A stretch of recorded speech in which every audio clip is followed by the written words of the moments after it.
17 साल की उम्र में बालिकाओं के लिए पहला स्कूल खोला। 20 साल की उम्र में इन स्कूल्स की संख्या 18 हो गई थी। 23 साल की उम्र में उनका पहला काव्य संग्रह आया। 33 साल की उम्र में बलात्कार एवं विधवा महिला गर्भपात रोकने हेतु बाल हत्या प्रतिबंधक गृह खोला और जाते जाते 66 वर्ष की उम्र में अस्पताल भी खोला। लेकिन जैसा हर कहानी का मजमून होता है, हर किरदार का फलसफा होता है कि मिलते हैं हक कब दर पर गिड़गिड़ाने से, हासिल होता है मुकाम आंख में आंख मिलाने से। नमस्कार, मैं कार्तिक आज सुनाने जा रहा हूं कहानी भारत की प्रथम महिला शिक्षिका सावित्रीबाई फूले की। इस यात्रा की शुरुआत होती है साल 1831 से। यह वही साल 1831 है जब 22 साल के चार्ल्स डार्विन दुनिया दर्शन पर निकले थे। हालांकि सावित्री बाई की यात्रा का डार्विन से कोई लेना देना नहीं है, पर उनके उस सिद्धांत से जरूर है जो साल 1831 से घूमते घूमते 1859 में जंतु एवं पेड़ पौधों के संबंध में उन्होंने दिया था कि सभी प्रजातियां मूल रूप से एक ही जाति की उत्पत्ति हैं।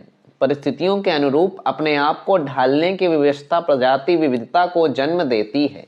गौरतलब यह है कि क्या यही बात मनु और शतरूपा की संतानों पर लागू नहीं होती? लेकिन प्रथम स्वतंत्रता संग्राम से भी पहले के उस दौर में कहां कोई इस तथ्य को भाव देता था।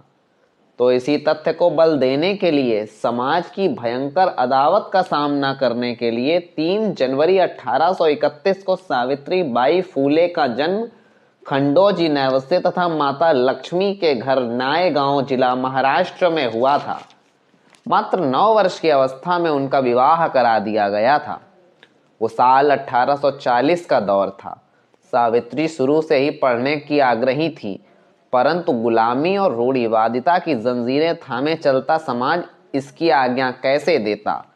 एक किस्सा तो यूं बयां किया जाता है कि एक दिन अपने कमरे में अंग्रेजी किताब के पन्ने पलट रही थीं। इतने में पिताजी आ गए और किताब सीधे घर के बाहर फेंक दी। पिताजी की अल्पज्ञता इस बात से समझिए कि उन्होंने कहा, शिक्षा पर केवल उच्च जाति के पुरुषों का हक है। दलित और महिलाओं के लिए शिक्षा ग्रहण करना पाप है। यही वो पल था जब 9 वर्ष की नन्ही बालिका ने प्रण लिया कि एक दिन पढ़ना जरूर सीखेंगी। और वह स्वर्णिम अवसर तब आया जब 13 वर्षीय पति ज्योतिबा को इस बात का पता चला। प्रतिबंध का साया खैर ज्योतिबा के घर में भी था, पर पत्नी की प्रबल इच्छा का मान रखते हुए शुरुआत खेतों में शिक्षा देने से हुई। बाद में घर वालों को पता जरूर चला, लेकिन एक बार शिक्षा की मसाल धधकी तो उसे कोई रोक न पाया। इधर सावित्री की शिक्षा चलती रही और उधर ज्योतिबा के दर्जे बढ़ते चले गए।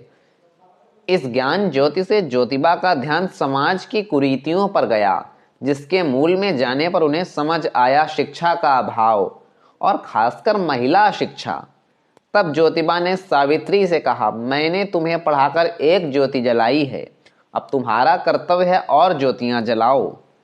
पति की इच्छा का मान रखते हुए इलाके की बालिकाओं को सावित्री ने पढ़ाना शुरू किया तो लाख अवरोध आए। कभी उच्च जाति के पुरुषों ने फप्तियां कसी तो कभी घर से स्कूल जाते वक्त कीचड़ तक फेंका, लेकिन सावित्री ने धैर्य नहीं खोया। कीचड़ फेंकने से हुई गंदी साड़ी बदलने के लिए एक साड़ी और साथ लेकर सावित्री चल पड़ी। जब सावित्री नहीं डिगी तो समाज के उन तथाकथित ठेकेदारों ने ज्योतिबा के पिता को डरा धमकाकर दंपत्ति को घर से निकलवा दिया। तब ज्योतिबा को साथ मिला मित्र उस्मान शेख का, जिनकी बहन फातिमा शेख ने न सिर्फ सावित्री की मित्र बल्कि देश की पहली मुस्लिम महिला शिक्षिका बनकर सावित्री का साथ दिया। साल 1890 में ज्योतिबा फूले की मृत्यु हो गई। उसके बाद भी समाज जागरण एवं सुधार का यह क्रम अनवरत चलता रहा। जब प्लेग नामक महामारी पुणे में फैली तो समाज की सेवा में खुद को खपाते हुए वह स्वयं इससे ग्रसित हो गईं और इसी की चपेट में 10 मार्च 1897 को दुनिया से हमेशा के लिए विदा हो गईं। आज इस जीवन परिचय का जिक्र करते हुए जेहन में 2 तस्वीरें उभर रही हैं, एक गर्व से प्रफुल्लित और दूसरी चिंता से ग्रस्त। गर्व इस बात का कि ये सावित्रीबाई की मुखालफत का ही असर है कि आज भी तमाम बंधनों में जकड़ा परिवार बेटी या बहू टीचर की नौकरी करना चाहती है, ऐसा जानकर अपने नियमों में नरमी बरतता दिखाई पड़ जाता है। क्योंकि शिक्षिका बनना आजकल न सिर्फ सम्मानजनक बल्कि सुविधाजनक भी है। परंतु चिंता इस बात की होती है कि ऐसा माहौल सृजित करने वाली सावित्रीबाई को गए अभी शताब्दी से कुछ अधिक बरस ही हुए हैं, लेकिन उनके बारे में बात करते कितने ही लोग दिखाई पड़ते हैं। संख्या संतोषजनक नहीं है।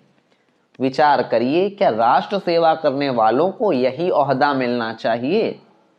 हमारी बात को अंत तक सुनने के लिए धन्यवाद।